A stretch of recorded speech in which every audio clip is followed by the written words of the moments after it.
சங்கீதம் 33வது சங்கீதத்தினுடைய 9வது வசனத்தை நாம் எல்லாரும் சேர்ந்து வாசிக்க போகிறோம். 33வது சங்கீதத்தினுடைய 9வது வசனத்தை எல்லாரும் சேர்ந்து வாசிக்கலாமா?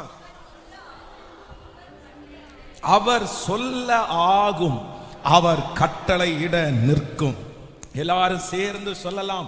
அவர் சொல்ல ஆகும், அவர் கட்டளையிட நிற்கும். திரும்ப சொல்லுவோம்.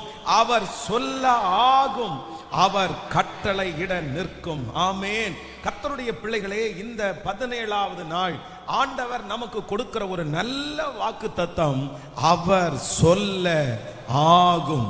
கர்த்தர் சொல்ல ஆகும். இதுவரையிலும் இந்த சத்தத்தை கேட்கிற யாரோ ஒருவர் யாராவது ஒரு வார்த்தை சொல்ல மாட்டார்களா? ஒரு வார்த்தை சொல்ல மாட்டானா? இந்த சொந்தக்காரர் சொல்ல மாட்டாரா? இந்த அரசியல் தலைவர் சொல்லக்கூடாதா? இந்த மனுஷன் மட்டும் ஒரு வார்த்தை சொன்னா இந்த காரியம் நடந்துரும். இந்த மனுஷன் சொல்லவே மாட்டேங்கிறாரு, இந்த மனுஷன் எனக்கு சொல்லணும்னு நான் விருப்பப்படுறேன். ஆனா நான் நம்புகிறேன், கர்த்தர் இன்று வாக்கு கொடுக்கிறார். அவர் சொல்ல ஆகும், அவர் கட்டளையிட நிற்கும். இன்றைக்கு கர்த்தர் அந்த பிரச்சனையை பார்த்து கர்த்தர் சொல்லுகிறார், அந்த அற்புதம் நடப்பதாக என்று சொல்லுகிறார், அந்த காரியம் கைகூடி வருவதாக என்று கர்த்தர் சொல்லுகிறார். ஹல்லேலூயா. மனிதர்கள் சொன்னால் ஆகாததா இருக்கலாம், ஆனால் கர்த்தர் சொல்ல ஆகும். ஆமென். எத்தனையோ பேர் சொல்லி, எத்தனையோ பேர் ஆசைப்பட்டு அந்த காரியம் நடக்கல. இவங்க சொன்னதுக்கு அப்புறமும் கேட்கலையே பாஸ்டர், இவங்க சொன்னதுக்கு அப்புறமும் இந்த காரியம் கைகூடி வரலையே, இவங்க சொன்னா இது நடக்கும்னு நான் நினைச்சேன். ஆனா இருக்கிறதுலே ஹை மோஸ்ட் அவங்கள வச்சு நான் பேசி பார்த்தேன், அவங்கள வச்சு சொல்லி பார்த்தேன், அவங்க உதவி செய்யணும்னு நினைச்சாங்க. ஆனா அவங்க சொல்லியே எதுவுமே நடக்கல. கர்த்தருடைய பிள்ளைகளே, சில மனிதர்கள் சொல்லி நடக்கும் என்று நினைத்த காரியங்கள் அவர்கள் சொல்லியும் நடக்கல என்றதுக்காக நீங்க எவ்வளவும் வருத்தப்பட வேண்டியதில்லை. கர்த்தர் இன்றைக்கு வாக்கு கொடுக்கிறார். அவர் மனிதன் தானே, அவன் சொன்னது நடக்காவிட்டாலும் இன்று கர்த்தர் வாக்கு கொடுக்கிறார். அவர் சொல்ல ஆகும், அவர் கட்டளையிட நிற்கும். அவர் சொல்லுவாரே ஆனால் அந்த கர்ப்பம் செத்ததா இருந்தாலும் அதிலே பிள்ளை உண்டாகும். அவர் சொல்லுவாரே ஆனால் எத்தனை வருடங்களான திருமண தடைகளா இருந்தாலும் அந்த காரியம் நடக்கும். அவர் சொல்லுவாரே ஆனால் அது எவ்வளவு பெரிய மனிதனா இருந்தாலும் அந்த மனிதனை ஜெயிக்கக்கூடிய கிருபை தரும். இப்பொழுது கர்த்தர் வாக்கு கொடுக்கிறார், நான் உனக்காக சொல்லுவேன். கர்த்தர் உங்களுக்காக சொல்ல போகிறார். மரித்து போன அந்த பிள்ளையை தலி தாகுமி அப்படின்னு சொன்ன உடனே அந்த பெண் எழுந்து உட்கார்ந்தாள். இன்றைக்கு கர்த்தர் வாக்கு கொடுக்கிறார், நான் சொல்ல, கர்த்தர் சொல்ல ஆகும். உங்க பிள்ளையை பார்த்து கர்த்தர் சொல்ல ஆகும். நான் சொல்ற வார்த்தையை அவங்க மதிக்க மாட்டா பாஸ்டர், நான் சொல்ற வார்த்தையை அவன் மதிக்கல பாஸ்டர், என் வார்த்தைக்கு ஒரு மரியாதையே இல்லை, என் கணவனாருடைய வார்த்தைக்கு ஒரு மரியாதையே இல்லை, யாருடைய வார்த்தைக்கும் மரியாதை இல்லை, யார் சொன்னாலும் அது கேட்காது. அது கல்லான இருதயம். அந்த இருதயத்தை யார் பாஸ்டர் மாற்ற முடியும்? ஒருத்தரும் மாற்ற முடியாது. அப்படின்ற எண்ணத்தோட யாரோ ஒருத்தர் இந்த செய்தியை கேட்கலாம். ஆனா கர்த்தர் தெளிவா வாக்கு கொடுக்கிறாரு. அந்த யோர்தானை பார்த்து, அந்த பிள்ளையை பார்த்து, அந்த கடினமான இருதயத்தை பார்த்து கர்த்தர் இப்பொழுது வாக்கு கொடுக்கிறார். அவர் சொல்ல ஆகும். அவர் எப்படி பேசணுமோ அப்படி பேசுவார், அவர் எப்படி சொல்லணுமோ அப்படி சொல்லுவார். அவருடைய சொல்லுக்கு மாறி இந்த உலகத்துல ஒன்றுமே இல்லை. ஹல்லேலூயா. 100க்கு அதிபதி ஆண்டவரிடத்துல என்ன சொல்றாருன்னா ஒரே ஒரு வார்த்தையை தான் சொல்றாரு, என்னுடைய வேலைக்காரன் வியாதியா இருக்கிறான், என்னுடைய வேலைக்காரன் ரொம்ப பலவீனமா இருக்கிறான். நான் ஒருவனை வா என்றா வர்றான், ஒருத்தனை போனா போறான். ஆனா என்னுடைய வேலைக்காரனுக்கு ஒரு ஆண்டவர்கிட்ட சொல், நீ வர வேண்டாம் ஆண்டவரே, நீங்க வர்ற அளவுக்கு நான் பாத்திரம் இல்லை. ஆனா ஒண்ணு பண்ணுங்க, இங்கேயே இருந்துட்டு பல கிலோமீட்டருக்கு அந்த பக்கம் தான் வேலைக்காரன் இருக்கிறான், வேலைக்காரனுக்கும் ஆண்டவர் இருக்கிற இடத்துக்கும் சம்பந்தமே இல்லை. நீர் ஒரு வார்த்தை சொல்லுவாரானால் அந்த வேலைக்காரன் பிழைத்திருப்பான் ஆண்டவரே அப்படின்னு அவன் சொன்ன உடனே கர்த்தர் சொல்றாரு, நீ போ, உன்னுடைய வேலைக்காரன் சொஸ்தமானான். அவர் எந்த நேரத்தில் அந்த வார்த்தையை சொன்னாரோ அந்த நேரத்தில் பல கிலோமீட்டர் தாண்டி அற்புதம் நடக்கிறது நம்முடைய கண்களால் நம்ம பார்க்கிறோம். இன்றைக்கு அந்த தேவன் தான் வாக்கு கொடுக்கிறார். எஸ், ஹalleluya. நீங்க போக முடியாத இடத்திற்கு, நீங்க சொல்ல முடியாத இடத்திற்கு கர்த்தருடைய வார்த்தை கடந்து போகிறது. ஆண்டவர் கடந்து போகிறார். இப்பொழுது கர்த்தருடைய வார்த்தை கடந்து போய் அவர் சொல்ல ஆகும், அவர் கட்டளையிட நிற்கும். ஆமென். நான் விசுவாசிக்கிறேன். கர்த்தர் உங்களுக்காக சொல்லுவார். கர்த்தர் உங்களுக்காக சொல்லுவார். எந்த இடத்துல கர்த்தர் சொல்லணுமோ அங்க கர்த்தர் சொல்லுவார். யாரிடத்துல ஆண்டவர் உங்களுக்காக சொல்லணுமோ கர்த்தர் அங்க சொல்லுவார். கன்மலையை பார்த்து ஆண்டவர் சொல்லுவார், தண்ணீர் அங்க இருந்து புறப்பட்டு வரும். எத்தனை வானத்தை பார்த்து ஆண்டவர் சொல்லுவார், அது மழையை பொழியும். கர்த்தர் எனக்காக சொல்லுவார்.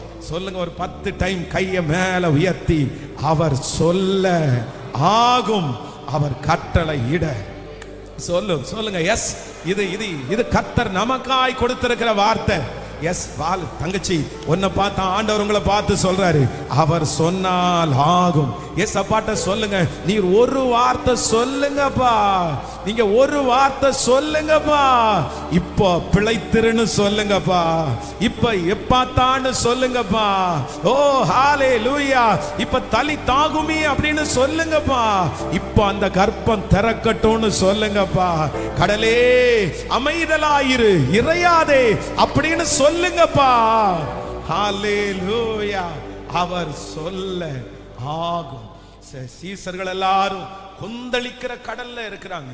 காற்று பலமா இருக்குது. எவ்வளோ போராடிட்டாங்க. தங்களுக்கு முயன்ற மட்டும் உள்ள வர தண்ணி அப்படியே இறைச்சி ஊத்திட்டு இருக்கிறாங்க. எந்த கண்ட்ரோலும் பண்ண முடியல. அவர்களால முடிஞ்சதெல்லாம் செஞ்சு பார்க்கறாங்க, எதுவுமே பண்ண முடியல. ஆனா ஆண்டவரை தட்டி எழுப்பி, ஆண்டவரே மடிந்து போகிறோம், உமக்கு கவலை இல்லையா? உடனே ஆண்டவர் அப்படியே எழுப்பி மேல வராரு. வேற ஒன்னும் சொல்லல. எதிர்காற்றா இருக்குது, கடல் கொந்தளிச்சிட்டு இருக்குது. கையை நீட்டி சொல்றாரு, இறையாதே அமைதலாயிரு, இறையாதே அமைதலாயிரு. அந்த ஒரு வார்த்தை சொன்ன அடுத்த நிமிஷத்துல அந்த காற்றும் கடலும் அப்படியே அமைதி ஆயிடுச்சு. நான் நம்புறேன், கொந்தளித்து கொண்டிருக்கிற உங்க கப்பல்ல இயேசு இப்ப ஏறாரு. இந்த 100 நாள் ஜெபம் எதுக்காக தெரியுமா? இந்த 100 நாள் ஜெபத்துல கர்த்தர் உங்களை எதுக்கு அட்டெண்ட் பண்ண செய்யறாரு தெரியுமா? உங்க கப்பல்ல கொந்தளிச்சு நிக்கிற கப்பல்ல ஏசப்பா எழுப்பி நிக்கிறாரு. ஐயரே அப்பா, நான் எத்தனையோ முயற்சி எடுத்தேன்ப்பா, கேட்கலப்பா. நான் என்னென்னமோ பண்ணி பார்த்தேன்ப்பா, விடுதலை இல்லப்பா, விடுதலையே இல்லப்பா. என் பலனே போயிடுச்சுப்பா. நான் அழ வேண்டியதெல்லாம் அழுதுட்டேன்ப்பா. இனி நான் என்ன பண்ணுவேன்? இனி சாகிறத தவிர வேற வழி இல்லை. ஆனா ஆண்டவர் மட்டும் இன்னைக்கு எழும்பி நின்று ஒரு வார்த்தை சொல்றாரு, அவர் சொல்ல ஆகும். அந்த கடலை பார்த்து இறையாதே அமைதலாயிரு. அந்த பிரச்சனையை பார்த்து கர்த்தர் ஒரு வார்த்தை சொல்றாரு. இதுவரைக்கும் மனிதர்கள் பேசின வார்த்தையினால் இடிஞ்சு போயிருக்கிற கர்த்தருடைய பிள்ளையே, இன்றைக்கு அவர் சொல்ல ஆகும், அவர் சொல்ல ஆகும், அவர் கட்டளையிட நிற்கும். ஆமென். இந்த 100க்கு அதிபதியை போல எல்லாரும் இன்னைக்கு சொல்ல வேண்டியது ஒண்ணு என்ன அப்படின்னா, நீர் ஒரு வார்த்தை, நீர் ஒரு வார்த்தை, நீர் ஒரு வார்த்தை. நான் எவ்வளோ பேசி பார்த்தேன் ஆண்டவரே, அங்க எதுவுமே செல்லுபடி ஆகல. நான் எவ்வளோ சொல்லி பார்த்தேன், கேட்கல. என் வார்த்தைக்கு மரியாதையே இல்லை, என் வார்த்தையை ஒரு பெரிய பொருட்டாவே எடுக்கல. ஆனா நான் நம்புறேன், நீங்க ஒரு வார்த்தை சொன்னா போதும். நீர் சொல்ல, சொல்லுங்க எல்லாருமே, நீர் சொல்ல, நீர் சொல்ல ஆகும். என்ன சூழ்நிலையா இருந்தாலும் நீர் சொல்ல, நீர் சொல்ல, நீர் சொல்ல. இன்னைக்கு நீங்க அந்த அந்த பலவீனத்தை பார்த்து ஏசப்பாட்ட சொல்லுங்க, நீ ஒரு வார்த்தை சொல்லுங்கப்பா, நீங்க ஒரு வார்த்தை சொல்லுங்க. அந்த அந்த பொண்ணை பார்த்து கத்த ஒரே ஒரு வார்த்தை தான் சொல்றாரு, தலித்தாகும் நீ, அவ்வளவுதான். ஹல்லேலூயா. எப்பாத்தா, அவ்வளவுதான். ஒரு வார்த்தை, ஒன் வேர்ட், ஒரு வார்த்தை. பிழைத்திரு, ஒரு வார்த்தை. எழுந்திரு, ஒரு வார்த்தை. உன் படுக்கை எடுத்துக்கொண்டு நட, ஒரு வார்த்தை, ஒரு வார்த்தை. அந்த வார்த்தையிலே சுகம், அந்த வார்த்தையிலே அதிசயம், அந்த வார்த்தையிலே அற்புதம், அந்த வார்த்தையில எல்லாம். நான் விசுவாசிக்கிறேன், நான் தீர்க்க தரிசனமா சொல்றேன். இதுவரைக்கும் உங்க வார்த்தை செல்லுபடி ஆகாத அந்த இடத்துல, இதுவரையில உங்க வார்த்தை போய் சேர முடியாத அந்த இடத்துல கர்த்தர் இன்னைக்கு வாக்கு கொடுக்கிறார். நான் சொல்ல அது அவர் சொல்ல இன்னைக்கு ஸ்பெஷலா இந்த 17வது நாள் நிறைய கர்ப்பத்தை பார்த்து கர்த்தர் சொல்றாரு. நிறைய குழந்தை இல்லாதவங்களை பார்த்து சொல்றாரு, எஸ் பிரேஸ், என் பிள்ளைக்கு உண்டாவதாக, ஒரு நன்மை உண்டாவதாக, நன்மை உண்டாவதாக, நன்மை உண்டாவதாக. ஹல்லேலூயா. இந்த வசனத்தை நான் தியானித்துட்டே இருக்கும்போது ஆண்டவர் நான் சொல்ல, நீர் சொல்ல ஆகும், நீர் கட்டளையிட்டால் நிற்கும், நீர் கட்டளையிட்டால் நிற்கும். வேதத்துல ஒரு 3 காரியத்தை கர்த்தர் கட்டளையிடுகிறார். கர்த்தர் கட்டளையிட்டது அது அப்படியே நடக்குது. சோ அந்த காரியத்தை நம்ம தியானிச்சு நம்ம ஜெபிக்க போறோம். ஆண்டவர் இன்னைக்கு கட்டளையிட போறாரு. ஃபர்ஸ்ட் அவர் சொல்ல போறாரு, இன்னொன்னு அவர் கட்டளையிட போறார். ஆமென். வாசிக்கலாம். முதலாவதாக ஒரு வசனத்தை வாசிக்கலாம். யோனாவின் தீர்க்க தரிசன புஸ்தகம் 2ஆம் அதிகாரத்தினுடைய 10வது வசனத்தை நம்ம வாசிக்க போறோம். யோனாவின் தீர்க்க தரிசன புஸ்தகம் 2ஆம் அதிகாரம் 10வது வசனம். கர்த்தர் மீனுக்கு கட்டளையிட்டார், அது யோனாவை கரையிலே கக்கி விட்டது. அடுத்த வசனத்தை கூட வாசிக்கலாம். 2ஆம் தரம் கர்த்தருடைய வார்த்தை யோனாவுக்கு உண்டாகி. இன்னொரு விஷயம் கூட நீங்க 2ஆம் அதிகாரம் 10வது வசனத்தை வாசிக்கலாம்.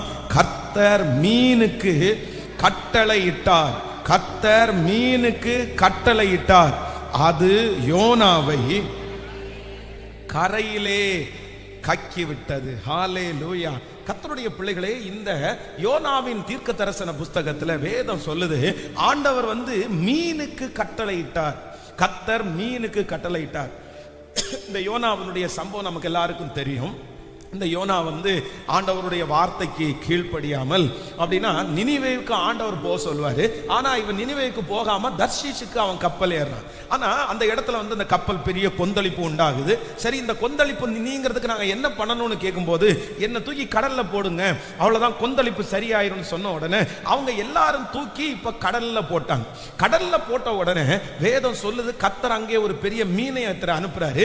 அந்த மீன் என்ன பண்ணுது அப்படின்னு சொன்னா, அவர் அப்படியே முழுங்கி அந்த மீனுக்கு உள்ள அந்த யோனா இருக்கிறான். மீனுக்குள்ள இருக்கிறது அப்படின்றது ஒரு பெரிய ஒரு கஷ்டமான ஒரு சூழ்நிலை.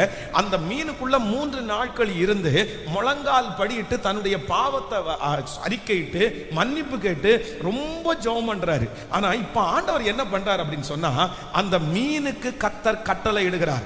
என்ன கட்டளை இடுறார் அப்படின்னு சொன்னா, எப்பா நீ என்னுடைய பிள்ளைய முழுங்கினது உண்மைதான், ஆனா என்ன பண்ண அப்படின்னு சொன்னா, நீ எந்த இடத்துல கொண்டு போய் என் பிள்ளைய விடணுமோ அந்த இடத்துல கொண்டு போய் அதை விட்டுன்னு சொல்லி கர்த்தர் மீனுக்கு கட்டளையிட்டார். அந்த மீனுக்கு ஆண்டவர் கட்டளையிட்டலைன்னா அது ஒருவேளை சாப்பிட்டு ஜீரணம் பண்ணியிருக்கும். அது வேற எங்கேயாவது அது ஜீரணம் பண்ணி போயிடுச்சுன்னா அவ்வளவுதான், அந்த மனுஷனே போயிட்டான். இல்ல வேற எங்கேயாவது கொண்டு போய் விட்டுருந்துச்சுன்னா அவ்வளவுதான், முடிஞ்சிருச்சு. ஆனா இந்த யோனாவிற்கு மீனுக்கு ஆண்டவர் கட்டளையிட்டதுனால எந்த இடத்துல யோனா போய் நிற்கணுமோ அந்த இடத்துல அந்த யோனாவை அந்த மீன் கொண்டு போய் விட்டது.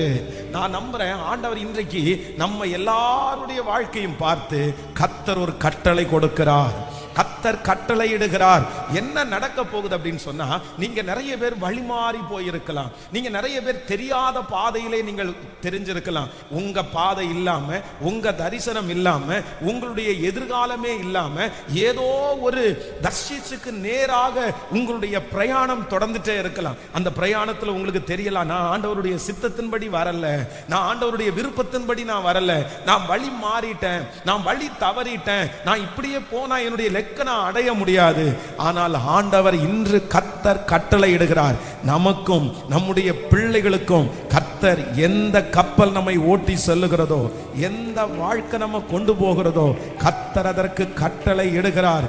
சரியான இடத்திலே நீங்கள் சீக்கிரமாய் வந்து நிற்க போகிறீர்கள்.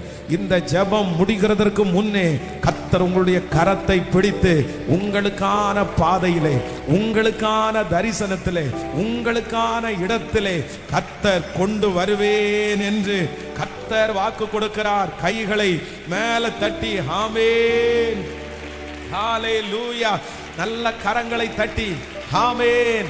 சரியான இடத்திற்கு, தேவன் நியமித்த இடத்திற்கு நீங்கள் போய் சேருவீர்கள். உங்களுடைய இடத்திற்கு நீங்கள் போய் சேர்வீர்கள். அதற்கு கர்த்தர் வாக்கு கொடுக்கிறார். அவர் கட்டளை இடுகிறார். உங்களுடைய பிள்ளைகள் ஒருவேளை சரியான இடத்திற்கு போய் சேருவார்களா அப்படின்ற ஒரு பெரிய தயக்கம் உங்களுக்குள்ளே இருக்கலாம். நான் ஒரு சரியான இடத்துல, எனக்குரிய அந்த இடத்துல, எனக்குரிய அந்த பாதையில நான் போய் உட்காருவேனா, அதை நான் கண்டுபிடிப்பேனா? நான் நம்புறேன் இந்த 100 நாள் ஜெபம் வேற எதுக்கும் இல்லை. நீங்க நிறைய பேர் அலைஞ்சிருப்பீங்க, நீங்க நிறைய பேர் குழப்பத்தோட இருப்பீங்க, நீங்க நிறைய பேர் ஓடி ஓடி இளைத்து போயிருப்பீங்க. ஆனா இந்த ஜெபத்தினுடைய ஒரு பெரிய பலனா ஆண்டவர் என்ன பண்ண போறாருன்னா, உங்களுக்குரிய அந்த இடத்துல உங்க பிரயாணத்தை கர்த்தர் கொண்டு போய் கர்த்தர் நிக்க வைக்க போறாரு. ஆண்டவரே அதற்கான ஒரு வழியை கர்த்தர் பாருங்க. இந்த வழி மாறி போன இந்த யோனாவை ஆண்டவர் அப்படியே விடல. இவர் என்ன நினைச்சாரு அப்படின்னா, நம்ம தப்பிச்சிடலாம் அப்படின்னு நினைச்சாரு. நமக்கு இதுதான் நம்முடைய பாதைன்னு நினைச்சாரு. நம்ம இங்க போகாம அழகா நம்ம அங்க செலக்ட் பண்ணி போயிருவோம். யார் நம்மளை கண்டுக்க போறா, யார் நம்மளை கேட்க போறா, அழகா அங்க போய் நம்ம இருந்துட்டு வரலாம், இதுதான் நமக்கு பிடிக்கல அப்படின்னு சொல்லி தன்னுடைய பிரயாணத்தை அவர் தொடங்கிட்டாரு.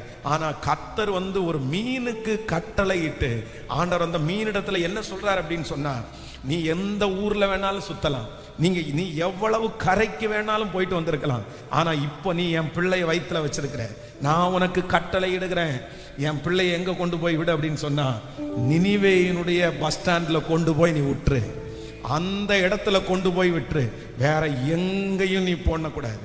கர்த்தர் கிருபையாய் பாருங்க, மீனுக்கே ஒரு ரூட் போட்டு ஒரு மேப் லொகேஷன் கொடுத்து இந்த இடத்துல தான் கொண்டு போய் விடணும்னு ஆண்டவர் கட்டளை கொடுக்கிறதுக்கு நல்லவராய் இருந்தார். ஹல்லேலூயா. அந்த மீன் முதல்ல அவனை வயிற்றுக்குள்ள போகும்போது ஆண்டவர் எதுவுமே சொல்லல, நீ போய் பிடிச்சுக்கோ, நீ போய் கேட்ச் பண்ண அப்படின்னு சொல்லல. ஏன்னா ஆண்டவருக்கு தெரியும், மீன் ஒரு இறைன்னு ஒன்று விழும்னா அது கண்டிப்பா என்ன பண்ணும். யோனாவுக்கு ஒரு மீன் இல்ல, ஆயிரக்கணக்கான மீன் இருந்திருக்கும். ஆனா அந்த ஒரு மீன் மட்டும் கரெக்டா, வேற எல்லா மீனும் என்ன நினைச்சிருக்கோம்னா, வேற சின்ன சின்ன மீன் எல்லாம் அதுக்கு வரும்போது அதை சாப்பிட்டுருக்கோம். ஆனா இந்த மீன் நினைச்சிருக்கோம் நமக்கு ஒரு பெரிய சாப்பாடா ஒண்ணு வாய்க்குது அப்படின்னு முழுங்கி இருக்கும். ஆனா ஆண்டவர் கட்டளை இடுகிறார், இல்ல, என் பிள்ளை வழி மாறி வந்திருக்குது, என் பிள்ளை தெரியாம வந்திருக்குது, என் பிள்ளை பாதை மாறி வந்திருக்குது, அவனுடைய வைராக்கியத்தினால ஓடி வந்திருக்குது. இந்த பிள்ளைய அங்க கொண்டு போய் அவனுக்குரிய இடத்துல கொண்டு போய் நீ விட்டுருன்னு கர்த்தர் வாக்கு கொடுத்தார். ஹல்லேலூயா. கட்டளை கொடுத்தார். ஆமென், ஆமென். பரிசுத்த ஆவியானவர் இன்று உங்களை கர்த்தர் கண்ட்ரோல் பண்ணுகிறார். அவருடைய கரத்துக்குள்ள உங்களை கொண்டு வர்றாரு. உங்க பிள்ளைய ஆண்டவர் கொண்டு வர்றாரு. உங்க மகனை கர்த்தர் கொண்டு வர்றாரு. ஐயோ, என் பிள்ளை வழி மாறி போகுது, என் குடும்பம் வழி மாறி போகுது, நான் வழி மாறி போயிட்டேன். ஆண்டவரே, எனக்குரிய இடம் எங்க, எனக்குரிய இடம் எங்க, எனக்குரிய தொழில் இதுதானா, எனக்குரிய வேலை இதுதானா, நீர் எனக்கு குறிச்சு என்ன சித்தம் வச்சிருக்கிறீங்க, எனக்கு ஊழியம் ஏதாவது வச்சிருக்கிறீங்களா, ஏன் எனக்கு இந்த பாதையில இவ்வளவு நெருக்கமா இருக்குது, நான் இந்த பாதையில திருப்தி இல்லாம நான் ஓடுறேன், இந்த பாதை எனக்குரிய பாதையான்னு எனக்கு சந்தேகமா இருக்குது. ஆனா அப்படிப்பட்ட கேள்விக்குறியோடு இந்த ஜெபத்திலே கலந்து கொள்ளுகிற ஒவ்வொருவரையும் கர்த்தர் சீக்கிரத்துல உங்க கையை பிடிச்சு, நான் உனக்கு போதித்து நீ நடக்க வேண்டிய வழியை உனக்கு காட்டுவேன், உன்மேல் என் கண்ணை வைத்து உனக்கு ஆலோசனை சொல்லுவேன், குருடரை அவர்கள் அறியாத வழியிலே நான் அவர்களை நடத்தி அவர்களுக்கு முன்பாக இருக்கிற இருளை வெளிச்சமாக்கி அவர்களை முதிர் வயதிலும் கைவிடாதிருப்பேன் என்று சொல்லுகிற தேவனுடைய கரம் இப்போ உங்க கையை பிடிக்குது, உங்க பிள்ளையினுடைய கையை பிடிக்குது. அலந்து திரிஞ்சிட்டு இருக்கிற உங்க கையை பிடிச்சு கர்த்தர் வாக்கு கொடுக்கிறார், உனக்குரிய இடத்திலே நான் உன்னை கொண்டு போய் விடுவேன், நீங்கள் சரியான இடத்திலே கரை சேர்வீர்கள், கரை சேர்வீர்கள். கையை உயர்த்தி, கையை உயர்த்தி, இது எனக்கு நடக்கணும் ஆண்டவரேன்னு சொல்லுங்க, சொல்லுங்க. அந்த சூழ்நிலையில இருக்கிறவங்க சொல்லுங்க, நீங்க ஜெபம் பண்ணுங்க. அப்பா, இது உங்க வார்த்தை இல்ல, இது உங்க வார்த்தை இல்ல. அந்த குழப்பம் சீக்கிரமாய் மாற போகிறது, அந்த தடுமாற்றம் சீக்கிரமா மாற போகுது. இந்த ஜெபத்திற்கு பிற்பாடும் நீங்க செட்டில் ஆகாம போவது இல்லை, இல்ல. கர்த்தரின் உறுதி, கர்த்தர் அதைத்தான் ஃபர்ஸ்ட் டேல இருந்து பேசிட்டு இருக்கிறாரு, உன்னை ஒரு உறுதியான இடத்துல ஆணியாய் நான் கடாவுவேன். சொல்லுங்க, நீங்க ஜெபம் பண்ணிட்டே இருங்க, இது எனக்கு நிறைவேறணும், இந்த வார்த்தை என் பிள்ளைக்கு நிறைவேறணும். சத்தத்தை உயர்த்தி ஆமென். சரியான ஒரு திருமண காரியம், சரியான ஒரு இடம், சரியான ஒரு வேலை, சரியான ஒரு வேலை. Thank you Jesus, thank you Jesus, thank you Jesus. Hallelujah. அதுவும் அந்த சூழ்நிலை அந்த மனுஷனை ரொம்ப நாள் சேதப்படுத்தாதபடி, மீனுடைய வயிற்றுல கொஞ்ச நாள் இருக்கலாம், 3 நாள் இருக்கலாம், அதுக்கு மேல எப்படி அந்த இடத்துல இருக்க முடியும்? இருக்கவே முடியாது. ஆண்டவர் வந்து அந்த சூழ்நிலையை புரிஞ்சுட்டு அந்த மீனுக்கு கர்த்தர் கட்டளை கொடுக்கிறார். அவர் சொல்ல ஆகும், அவர் கட்டளை இட நிற்கும். ஒன்று கர்த்தர் வாக்கு கொடுக்கிறார், நான் சொல்லுவேன். இன்னொன்று நான் கட்டளை கொடுப்பேன். ஒன்று கர்த்தர் சொல்லுகிறார், நான் சொல்லுவேன். இன்னொன்னு கர்த்தர் சொல்லுகிறார், நான் கட்டளை இடுவேன். ஆமென். நம்பர் 1, முதல் ஆண்டவர் கட்டளை இடுகிறது என்ன அப்படின்னு சொன்னா, எனக்குரிய இடத்துல கொண்டு போய் விடுவதற்கு கர்த்தர் மீனுக்கு கட்டளை இட்டார். சரியான இடத்துல என்னை கொண்டு போய் விடுவதற்கு கர்த்தர் மீனுக்கு கட்டளை இட்டார். யோசேப்பு சொல்லும் போது தன் சகோதரிடத்துல சொல்லுகிறார், நீங்களோ எனக்கு தீமை செய்ய நினைத்தீர்கள், கர்த்தரோ இன்று நடந்து வருகிறபடியே அதை நன்மையாய் முடிய பண்ணினார். நீங்கள் என்னை எகிப்திற்கு போகிற அந்த ஜனங்கள் மத்தியிலே விற்று போட்டதை குறித்து நீங்கள் விசரப்பட வேண்டாம், நீங்க கவலைப்பட வேண்டாம். இப்படி இந்த பிள்ளையை நாங்க வித்துட்டோமே அப்படின்னு சொல்லிட்டு நீங்க யாரும் கவலைப்பட வேண்டாம். ஜீவ ரட்சனை செய்யும்படியாக கர்த்தர் உங்களுக்கு முன்னே என்னை அனுப்பினார். உங்களுக்கு முன்னே என்னை அனுப்பினார். ஆண்டவருடைய பிள்ளையே, நீங்க போகிற பாதை சில நேரத்துல உங்களுக்கு ரொம்ப விகற்பமா இருக்கலாம். இந்த பாதை நீங்க நினைக்காத பாதையா இருக்கலாம். இந்த பாதை உங்களுடையது இல்லைன்னு நீங்க ரொம்ப வருத்தப்படலாம். ஏன்னா அந்த பாதையில நீங்க நினைச்சது மாதிரி எதுவுமே இல்லாம இருக்கலாம். இப்படிப்பட்ட ஒரு பாதை யோசேப்புக்கு வரும்னு அவர் கொஞ்சம் கூட ஃபீல் பண்ணவே இல்லை, நினைக்கவே இல்லை. ஆனா ஆண்டவர் வந்து யோசேப்பை அறியாத பாதையிலே நடத்தினார், அவனுக்கு தெரியாத பாதையிலே அவனை நடத்தினார். ஆனா ஒன்று, அந்த பாதையினுடைய முடிவில் யோசேப்பு என்ன சொல்றார் அப்படின்னு சொன்னா, இந்த இடத்திற்கு நீங்க என்ன வர்றதற்காக வித்து போட்டதுக்கு நீங்க கவலைப்பட வேண்டாம். ஜீவரட்சனை செய்யும்படியாய் கர்த்தர் உங்களுக்கு முன்னே என்னை அனுப்பினார். கர்த்தருடைய சித்தத்துக்கு மட்டும் ஒப்பு கொடுங்க, கிருபைக்கு மட்டும் ஒப்பு கொடுங்க. என்னால இந்த பாதை எனக்குரியதான்னு சொல்ல தெரியல, ஆனா நீங்க நடத்துங்கன்னு அவருடைய பலத்த கைக்குள்ள அடங்கி மட்டும் இருங்க. நான் நம்புறேன் இந்த பாதை கர்த்தர் உங்க கூட பிரயாணப்படுகிறார். நீங்க ஆண்டவருக்கு ஒளிஞ்சு இல்லை, கர்த்தருக்கு ஒளிஞ்சு ஒன்றும் பண்ண முடியாது. நினிவேக்கு போக வேண்டிய அந்த யோனா தர்ஷீசுக்கு போகிறதுக்கு கப்பல் ஏறினாலும் கர்த்தர் ஹல்லேலூயா தர்ஷீசுக்கு போகிற கப்பலை கண்டார். நம்பர் 1, முதலாவதாக என்னை சுமந்து கொண்டு போகிற வாழ்க்கை என்கிற மீனுக்கு கர்த்தர் கட்டளை கொடுக்கிறார். என்ன கட்டளை கொடுக்கிறார்னா, என் பிள்ளைய சரியான இடத்துல கொண்டு போய் விற்று. ஆமென். இது ஒரு ஜெப குறிப்பா நீங்க ஜெபிக்கணும். இந்த 100 நாள் ஜெபத்துல நான் நம்புறேன் நீங்க கண்டுபிடிப்பீங்க. யோசேப்பு எப்படி எகிப்திற்கு என்ன கொண்டு வந்தது நல்லதுதான் கண்டுபிடிச்சாரோ, இதுதான் எனக்குரிய இடம்னு அவர் கண்டுபிடிச்சாரோ, இதுக்காக தான் ஆண்டவர் இந்த வழி வரைக்கும் என்ன கொண்டு வந்தாருன்னு கண்டுபிடிச்சாரோ, நான் தீர்க்க தரிசனமா சொல்றேன், கர்த்தர் உங்களை இந்த ஜெபம் முடிகிறதற்குள்ள உங்க பாதை என்ன, உங்க பிள்ளையினுடைய பாதை என்ன, கர்த்தர் கைட் பண்ணுவாரு. கர்த்தர் சரியான இடத்திற்கு உங்களை கொண்டு போய் விடுவார். ஆமென். ஆபிரகாமை குறித்து வேதம் சொல்லுது, தன்னுடைய வேலைக்காரனை கூப்பிட்டு சொல்றாரு, எப்பா இன்ன இடத்துக்கு போ, அந்த இடத்துல இருந்து ஒரு பொண்ணை என் பிள்ளைக்கு கூட்டிட்டு வா அப்படின்னு சொல்லி அனுப்புறாரு. இந்த மனுஷன் ஜோம் பண்ணிட்டு போறாரு, ஆண்டவரே என்ன பண்றதுன்னு தெரியல. ஆனா ஆண்டவர் பாருங்க சரியா வழி நடத்தி ஒரு கிணத்துக்கு முன்னாடி கர்த்தர் கொண்டு போய் நிக்க வைக்கிறாரு. அந்த இடத்துல ரெபெக்காள் அந்த இடத்துல வர்றாங்க. ஹல்லேலூயா. இந்த ஊழியக்காரனை சரியான இடத்துல கர்த்தர் கொண்டு போய் விட முடியுமானால், சரியான பாதையில கொண்டு போய் விட முடியுமானால், நான் விசுவாசிக்கிறேன் மூத்த பிள்ளைக்கு தான் நான் இப்படி ஆயிட்டேன், இந்த பிள்ளையினுடைய வாழ்க்கை இப்படி ஆயிருச்சு. சரியான இடத்தை கண்டுபிடிக்கல, சரியான இடத்துல போய் நிக்கவும் இல்லை. ஆனா ஆண்டவர் சொல்கிறார், நீங்க யாரோ ஒருத்தர் மனதுல பதட்டத்தோட வந்திருக்கலாம், ஆண்டவருடைய கரம் இன்னைக்கு ஒரு அற்புதம் செய்ய போகுது. ஆண்டவர் கடந்து வருகிறார். என்ன சொல்றாருன்னா, உன்னை சரியான இடத்துல நான் கொண்டு போய் அமர பண்ணுவேன். உன் பிள்ளைய சரியான இடத்துல சொல்லுங்க அப்பா பார்த்து சொல்லுங்க, ஆண்டவரே நான் நம்புறேன், ஆண்டவரே நான் முழுமையாய் நம்புகிறேன், இந்த வார்த்தையை நான் விசுவாசிக்கிறேன், அப்படிப்பட்ட வாழ்க்கை எனக்கு வருகிறதற்காக ஸ்தோத்திரம். ஹல்லேலூயா. நம்பர் 2, இரண்டாவதாக ஆண்டவர் இன்னொரு இடத்துல அதே அதிகாரத்தில் அதே சம்பவத்தில் கர்த்தர் சொல்கிறார். நீங்க 4ஆம் அதிகாரம் யோனாவின் தீர்க்க தரிசன புஸ்தகம் 4ஆம் அதிகாரத்தினுடைய 6வது வசனத்தை வாசிக்கலாமா? 4ஆம் அதிகாரம் 6வது வசனத்தை வாசிக்கலாம். யோனாவினுடைய தலையின் மேல் நிழல் உண்டாயிருக்கவும் அவனை அவனுடைய மனமடிவிற்கு நீங்களாக்கவும் தேவனாகிய கர்த்தர்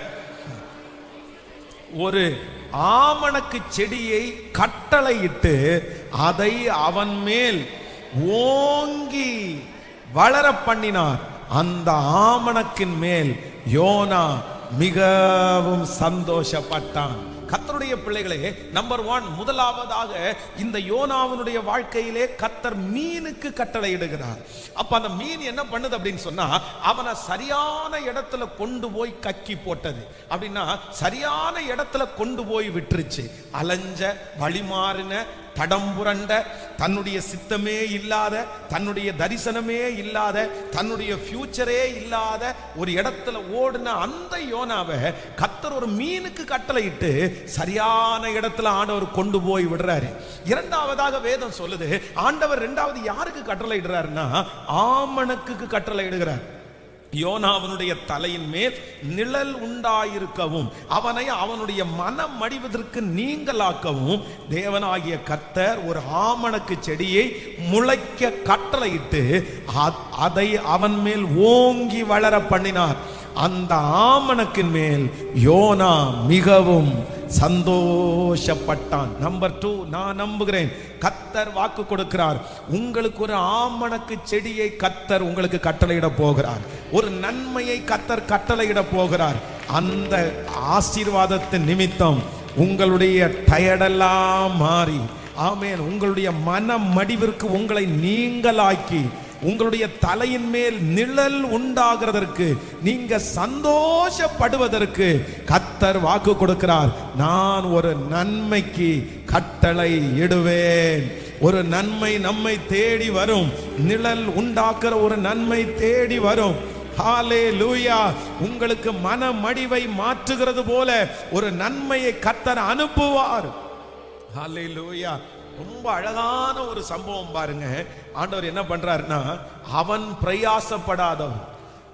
வேதம் சொல்கிறது, அடுத்த வசனத்தை அடுத்து தொடர்ந்து வாசிக்கும் போது, அடுத்த 8வது வசனத்தை வாசிக்கும் போது 9வது வசனத்தை வாசிங்க. அப்பொழுது தேவன் யோனாவை நோக்கி, நீ அந்த ஆமணக்கு நிமித்தம் எரிச்சலா இருக்கிறது நல்லதோ என்றான். அவன் மரண பரியந்தம் எரிச்சலா இருக்கிறது நல்லதுதான் என்றான். அதற்கு கர்த்தர், நீ பிரயாசப்படாததும் நீ வளர்க்காததும் ஒரே ராத்திரியிலே முளைத்ததும் ஒரே ராத்திரியிலே அழிந்து போனதுமான ஆமணக்குக்காக பரிதபிக்கிறாயே. இந்த ஆமணக்க ஆண்டவர் எப்படி உண்டு பண்ணாராமா, எப்படி உண்டு பண்ண கட்டளை இட்டாராமா? வேதம் சொல்லுது, இதற்கு யோனா எந்த பிரயாசமும் படலையாமா. ரெண்டாவது, யோனா இதை வளர்க்கவும் இல்லையாமா. மூன்றாவது சொல்லுகிறது, ஒரே ராத்திரியில இந்த ஆமணக்கு செடி அவனுக்கு நிழல் கொடுக்கிற அளவிற்கு வளர்ந்திருக்குது. நான் நம்புறேன் ஆண்டவர் ஒரு ஆமணக்கு செடிக்கு கட்டளை இடுகிறார். அதான் உங்களுக்கு ஒரு நன்மை கட்டளை இடுகிறார். அந்த நன்மை என்ன நன்மைமா? நீங்க பிரயாசப்படாததும் நீங்க வளர்க்காததும் நீங்க கண்ணு மூடி திறக்கிறதுக்குள்ள ஒரே ராத்திரி முளைக்கிறதுமான. விசுவாசிக்கிறீங்களா? விசுவாசிக்கிறீங்களா? எத்தனை பேர் நம்புறீங்க? இது நிச்சயமாய் நடக்கும். கர்த்தர் கட்டளை இடுகிறார். உங்களை சந்தோஷப்படுத்த போறாரு. கர்த்தர் உங்களுக்கு நிழல் உண்டாக பண்ண போகிறார். உங்க மனம் மடிவு மாற போகிறது.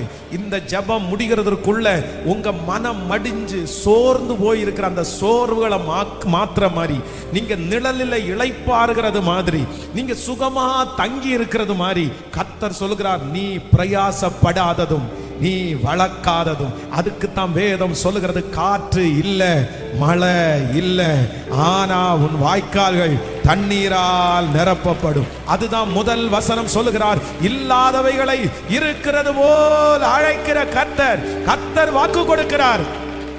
ஆமென், ஹல்லேலூயா. இஸ்ரவேல் ஜனங்களை நடத்தும் போது அப்படிதான் கர்த்தர் நடத்துறாரு. ஆமே, நீங்க நடாத திராட்சை தோட்டத்தின் கனியை நீங்க புசிப்பீர்கள், நீங்க கட்டாத வீட்டுல குடியிருப்பீங்க. எத்தனை பேரை ஆமோதிக்கிறீர்கள்? அப்படின்னா ஆண்டவர் உங்களுக்காக ஒரு பொக்கிஷத்தை ஆயத்த பண்றாரு. ஒன்னு கர்த்தர் உருவாக்கி வச்சிருக்கிறாரு. அதுல உங்களுடைய எஃபோர்ட் 1% கூட இருக்காது, உங்களுடைய திறமை 1% கூட இருக்காது, உங்களுடைய உழைப்பு 1% கூட இருக்காது, உங்க கவலை 1% கூட இருக்காது, உங்களுடைய இன்வெஸ்ட்மெண்ட் 1% கூட இருக்காது. நீங்க திரும்பி பார்க்கும்போது எப்படி வந்துருச்சு, எப்படி வளர்ந்துருச்சு, இது எப்படி பெருகிருச்சு. யாராவது கேட்டாங்கன்னா உங்களுக்கு ஆன்சரே சொல்ல முடியாத அளவிற்கு நம்புறவங்க கரங்களை தட்டி கொண்டிருக்கிற ஒவ்வொருவருக்கும் ஆமென், ஹalleluya, ஹalleluya, ஹalleluya. என் தேவனாகிய கர்த்தருக்கு அது லேசான காரியம். ஹalleluya. இதுதான் கர்த்தர் செய்கிறது. நம்முடைய ஜெபத்தெல்லாம் ஆண்டவர் கேட்கிறாரு. ஆனா கர்த்தர் ஒரு ஆமணக்குக்கு கட்டளையிட்டாராம்.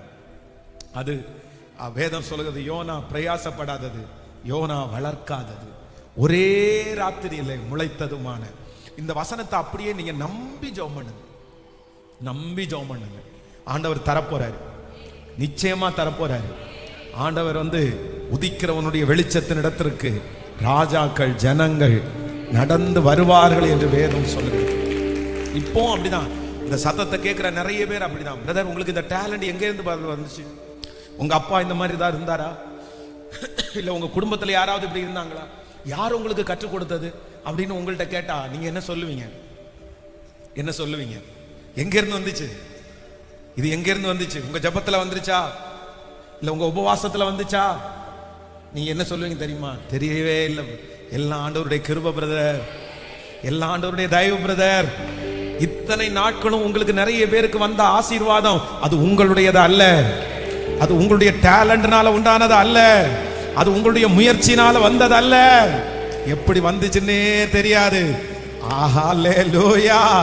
அப்படி அது உண்மையா இருக்கும்னா கர்த்தர் சொல்கிறார், இது இல்ல, இன்னொரு ஆமணக்க உனக்கு கட்டளை இடுவேன். இந்த 100 நாள் ஜெபம் முடிகிறதுக்குள்ள இன்னொரு ஆமணக்கு செடி உங்களுக்காக முளைக்கும்.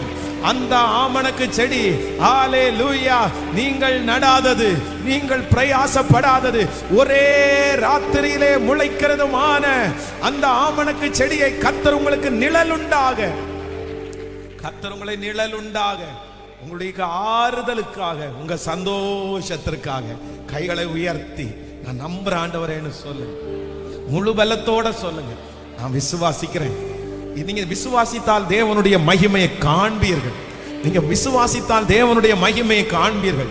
எனக்கு தெரியும் இந்த சத்தத்தை கேட்கிற நிறைய பேரு கொஞ்ச நாளைக்குள்ளேயே உங்களை பார்த்து நிறைய பேர் கேட்பாங்க, இது எப்படின்னு கேட்பாங்க, இது எப்படின்னு கேட்பாங்க, இது எப்படின்னு கேட்பாங்க, இது எப்ப வந்துச்சு, இது எங்க இருந்து கிடைச்சிச்சு, இது யார் கொடுத்தா, இது யார் செஞ்சா?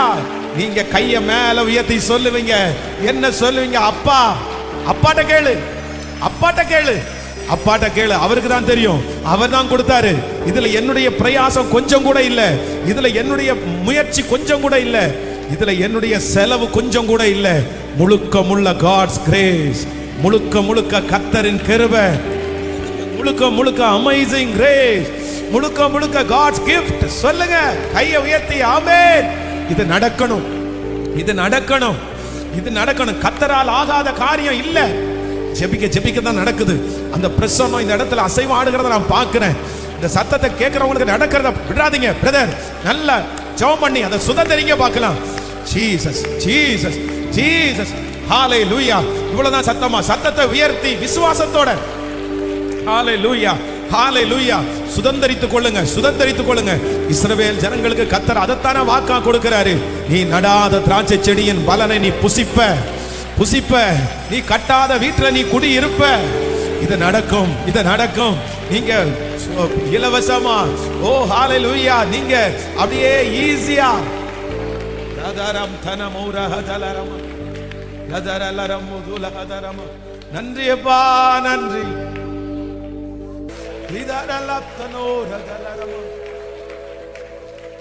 Thank you Jesus, thank you Jesus, thank you Jesus. Hallelujah, ஆமென். கையை உயர்த்தி சொல். ஆகும்,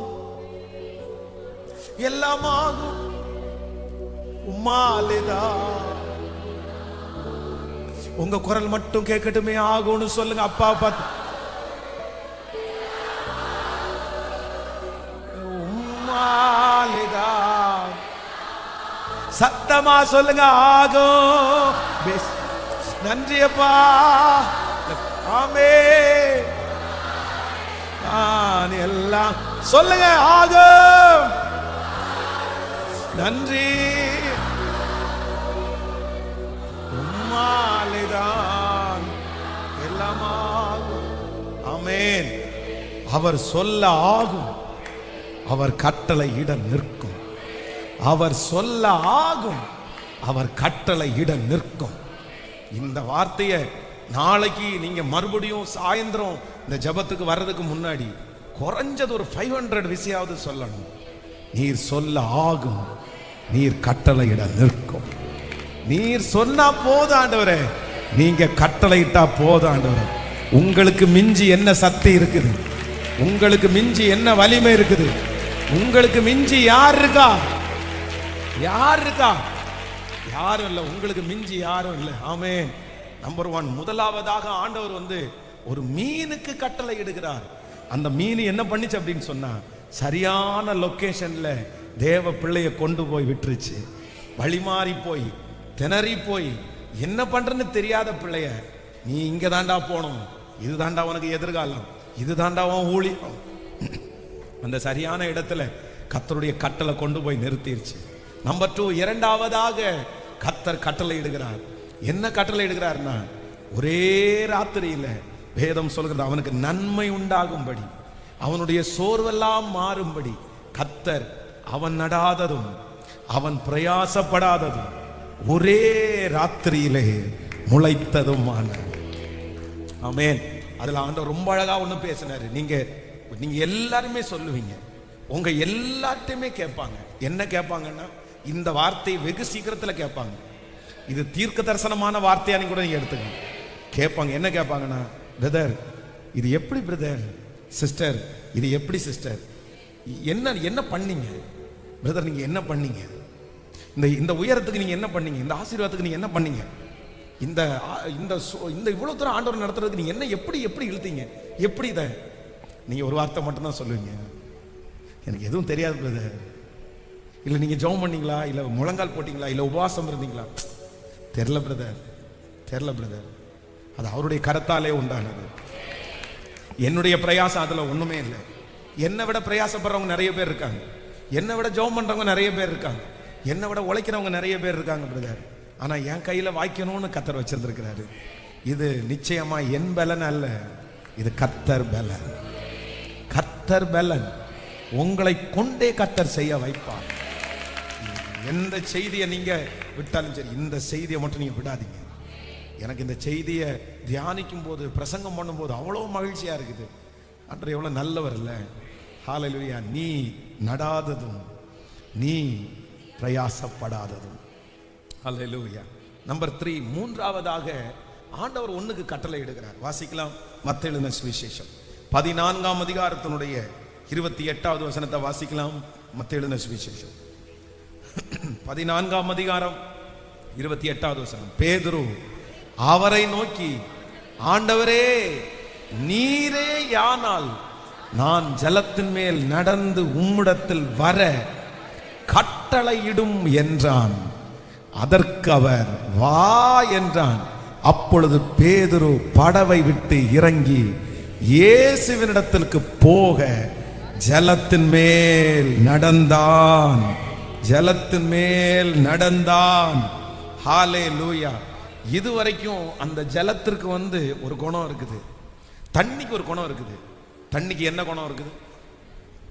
வெயிட்டான என்ன பொருளை தண்ணியில போட்டாலும் அந்த தண்ணிக்கு ஒரு பவர் இருக்கு. என்ன பவர் அப்படின்னா, கீழே சொல்லுங்களேன், கீழே இழுக்கும். அது வெயிட்டா இருந்துச்சுன்னா கீழே இழுக்கும், அவ்வளவுதான். கீழே இழுக்கிறது தான் தண்ணியினுடைய பவர். ஆனா இப்போ ஒண்ணு நடக்குது. சரி, இந்த பேதுரு ஒரு 65 கிலோன்னு வச்சுக்கோமே, 65 கிலோவா 70 கிலோவா, ஒரு 70-65 கிலோவான ஒரு மனுஷன் அந்த தண்ணி மேல நிக்கிறான். அந்த தண்ணினால என்ன பண்ண முடியல அப்படின்னா கீழே இழுக்க முடியல. காரணம் என்னன்னா பேதுரு சொல்றான், நீர் கட்டளை இடுவீரானால், கட்டளை இடுவீரானால். இதுவரைக்கும் அந்த தண்ணிக்கு கீழே இழுக்கக்கூடிய வல்லமை இருந்தாலும் நீங்க ஒரு வார்த்தை சொன்னா கண்டிப்பா அது என்ன பண்ண முடியாதுன்னா மூழ்கடிக்க முடியாது. ஹல்லேலூயா. ஆண்டவர் இன்னைக்கு கட்டளை இடுகிறார். மூன்றாவதாக ஆண்டவர் கடலுக்கு கட்டளை இடுகிறார். உங்களை இழுக்கிற பிரச்சனைக்கு ஆண்டவர் கட்டளை இடுகிறார். உங்களை மூழ்கடிக்கணும்னு நினைக்கிற பிரச்சனைக்கு ஆண்டவர் கட்டளை இடுகிறார். ஒருவேளை இந்த சத்தத்தை கேட்கிற நிறைய பேர் அப்படியே ஒரு கொந்தளிப்புல ஒரு கடல் மேல மூழ்கிடுவோமோ மூழ்கிடுவோமோ மூழ்கிடுவோமோ. ஆனா ஆண்டவர் அந்த பிரச்சனைக்கு கட்டளை கொடுக்கிறார், இந்த சூழ்நிலைக்கு கட்டளை கொடுக்கிறார். கர்த்தர் சொல்கிறார், அது உங்களை இனி மூழ்கடிப்பதற்கு கர்த்தர் விடவே மாட்டார். ஹல்லேலூயா. சொல்ல போறோம், நீர் சொல்ல ஆகும், நீர் கட்டளையிட. நீர் சொல்ல, அப்படியே சொல்லிட்டே எழுப்பி நிற்க போகிறோம். நீர் சொல்ல ஆகும், நீர் கட்டளையிட நிற்கும். நீர் சொல்ல ஆகும். Thank you Jesus.